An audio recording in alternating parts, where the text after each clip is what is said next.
But let's turn to the big story first. The breaking story this evening is coming in from the United Kingdom, where Liz Truss has resigned as the United Kingdom Prime Minister 45 days after she won the election, beating Indian origin MP Rishi Sunak. The resignation brings an end to a controversial short-lived reign marred by the fallout over her ambitious tax cut policy.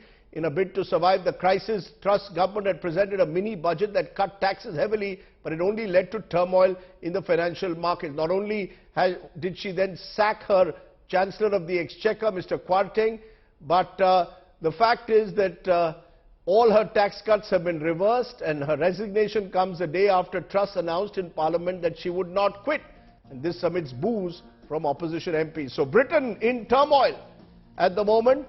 We've had another Prime Minister resigning. I was elected by the Conservative Party with a mandate to change this. We delivered on energy bills and on cutting national insurance. And we set out a vision for a low-tax, high-growth economy that would take advantage of the freedoms of Brexit. I recognise, though, given the situation, I cannot deliver the mandate on which I was elected by the Conservative Party. I have therefore spoken to His Majesty the King to notify him that I am resigning as leader of the Conservative Party.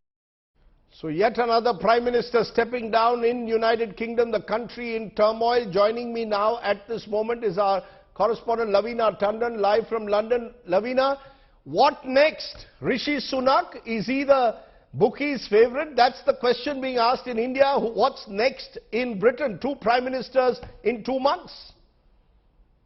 Indeed, 2 Prime Ministers down, one going down the history anyway, being the shortest Prime Minister, taking over George Canning in 1971, who was in 1897, who was also a Tory, but she is the shortest reigning one.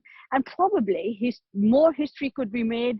While it's an unstable Britain that needs stability, is that Boris Johnson is expected to throw his hat in the ring.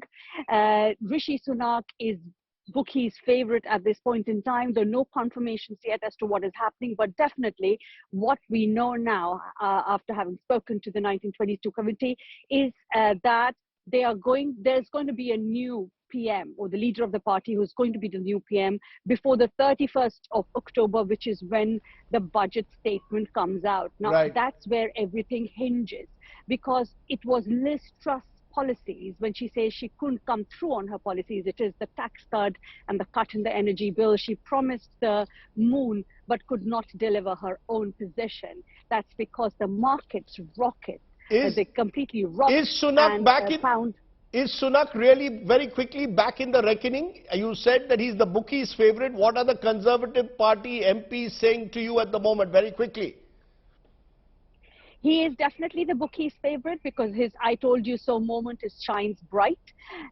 It is not confirmed whether he's thrown the hat in the ring, but he definitely is going to. That's what the insiders are telling me. And if that's the case, imagine, Rajdeep, is going to be possibly Boris against Rishi, because Boris might throw his hat in as well. And that is going to be yet another interesting week that we might be waiting for. But no confirmation from the 2 stalwarts, but definitely bookies' favourite at the moment, Rishi Sunak again. And he won the MP's vote, and there will not be any membership vote as it seems like. So there's a lot that is to be revealed yet.